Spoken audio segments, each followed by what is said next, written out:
a good job, and we had some key blocks and some long runs, but also there was some opportunities these guys will see this afternoon when they come back to watch the video where we could have done a better job. So that's something that you're always coaching. And it's what I tell them. It's just like, Lin J having to step up there and have a big block versus that defensive end on Justin Ross's touchdown. Well, when we hand it off to that back and he's expecting you to block that corner, we need the same type of effort and desperation to get the job done.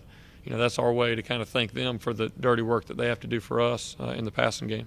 Kevin was saying last night that part of the more explosive plays that you guys are just better. He feels like better receiver, better tight end. Can you say through 3 games you feel like this receiver group's better?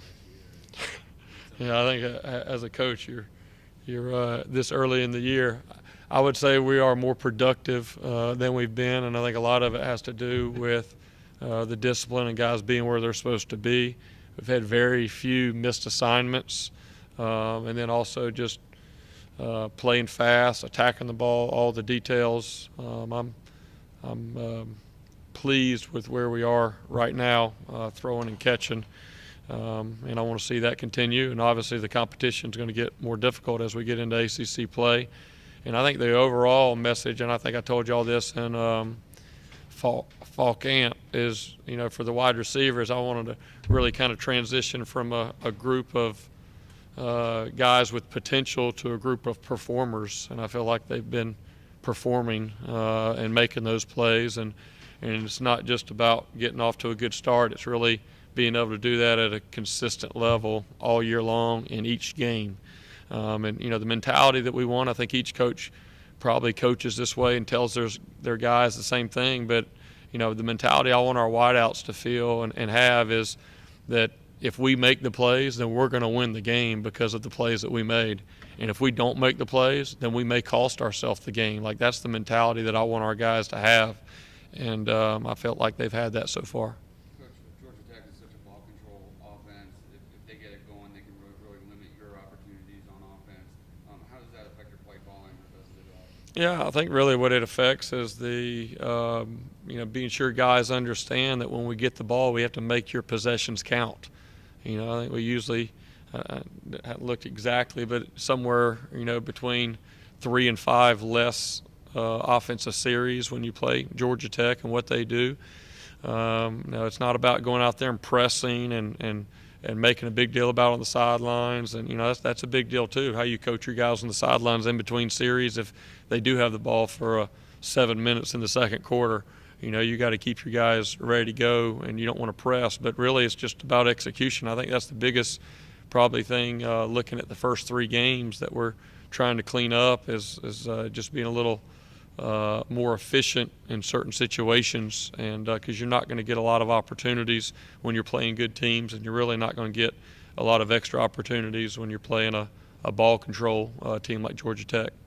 Obviously, heading to Atlanta, Trevor's going to be sort of in his neck of the woods again near home. How do you expect him to maybe manage some of these, I don't know if distractions is the right word, but just the outside that's going to come? Yeah, Trevor's the kind of guy, it just doesn't look like he gets rattled a whole lot.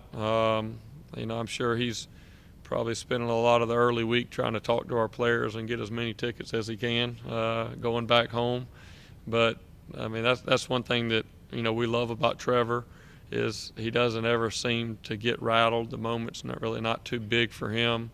You think about I think at Texas A&M that was the largest crowd that we'd ever played in front of in the history of Clemson football, and he goes out there and his first pass is a touchdown. That's just kind of who he is. So I wouldn't expect anything less from him this week playing in Atlanta. I think Justin had only 1 play at Texas A&M. Have you seen enough from him? You feel like he's ready to go out and Georgia Tech and get more opportunities? Yeah, that was a big challenge for him getting ready for this past week. I think as the season goes, really learning, there's no doubt ability-wise what he can do.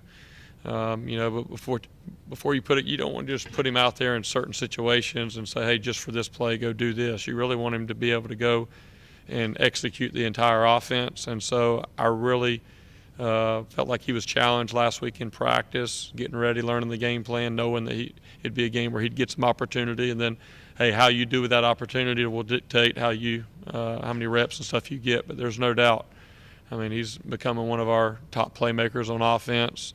He had no missed assignments in this last game. He ended up grading out as a winner. So that was definitely some positive steps for him, and he's one of those guys in that room that makes us better offensively. You evaluate the strengths of this Georgia Tech defense in your mind, what will be the most critical factors? Yeah, I think as far as their strength, just watching the video, it's a new scheme because they got a new D coordinator, but they do play with great effort. That's one thing that you see, and that's one thing that as a coach you always notice. You're always coaching your guys on effort, and you first thing you notice when you watch 10 or 12 plays of a new opponent is their effort, and that's the one thing that stands out. It doesn't matter if it's a backside corner or a backside defensive end. They're running to the ball, playing to the whistle, and you got to stay on your blocks all the way through. And then I think they have probably the most experience coming back up front. Those guys know what they're doing, and they do a good job. And then I think the other thing that stands out, like I said earlier, is just the athleticism on the back end is probably more athletic. And maybe doesn't have the experience they've had in the past, but I think they're more athletic in some spots.